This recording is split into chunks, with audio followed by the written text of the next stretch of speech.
Hello po sa inyong lahat mga ka-crypto. Tila nasa exciting phase na naman po ang mundo ng crypto, lalo na para kay XRP.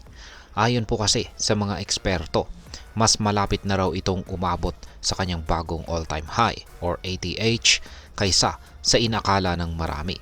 Sa kasalukuyan, umaangat na ang presyo ng XRP kung saan ay nagpapakita po ng matinding momentum. Pero bakit sinasabi ng mga top analyst na posibleng mag-outperform or mahigitan ni XRP itong si Bitcoin at saka si Ethereum? At iyan po ang siyang ating pag-uusapan sa video na ito. Pero bago po tayo magpatuloy, ay nais ko lamang po munang bigyang linaw ang aking disclaimer kung saan ang nilalaman po ng video na ito ay hindi po ito isang financial advice.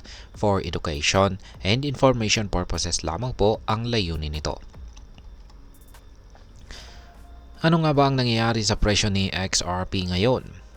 Sa loob po ng 2 linggo ay umakyat na ng halos 170% ang presyo ng XRP, kung saan ngayon ay nasa $1.43. Ito po ay nagdulot ng matinding excitement sa crypto community dahil tila sinisimulan na nitong talunin ang dating high nitong nakalipas na taong 2021. Ang analyst po na si Greedy Bull, kung saan ay meron po siyang higit 436,000 na bilang ng mga followers sa X, ay nagsabi na ang ATH or all-time high na XRP ay darating po ng mas maaga kaysa sa inaasahan. Ayon sa kanya, ang malakas na galaw ni XRP sa market ay nagpapatunay na handa na ito para sa mas mataas na presyo. Sa katunayan ay kahit po ang trading pair na XRP-USD ay nagpapakita ng bullish signal dahil nasa overbought region na ang RSI nito. Isang indicator na madalas na konektado sa mas matibay na momentum. Ngayon ay bakit naman po inaasahan ang pag-outperform ni XRP laban kay Bitcoin at saka Ethereum? Habang si Bitcoin ay malapit po sa presyong $99,000 at si Ethereum ay nakabawi mula sa kanyang negative 32% mula sa kanyang peak. Si XRP naman ay nasa 63% pa rin mula sa kanyang all-time high. Gayunpaman ay mas malaki po ang naitala nitong pag-akyat kumpara sa dalawang higante ng crypto.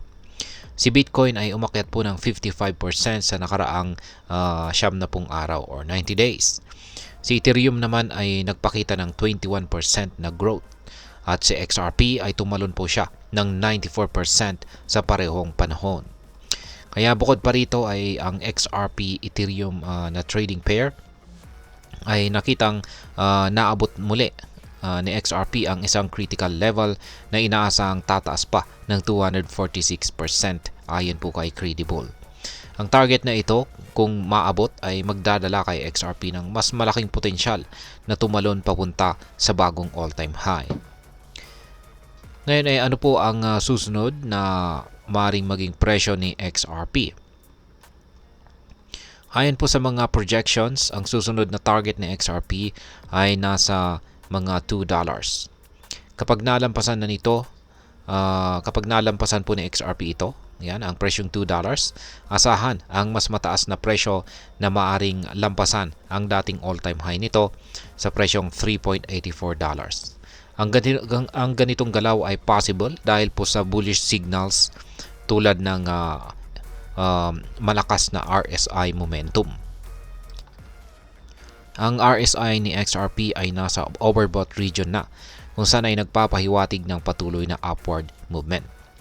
Maliban po sa RSI ay ang fresh investor interest.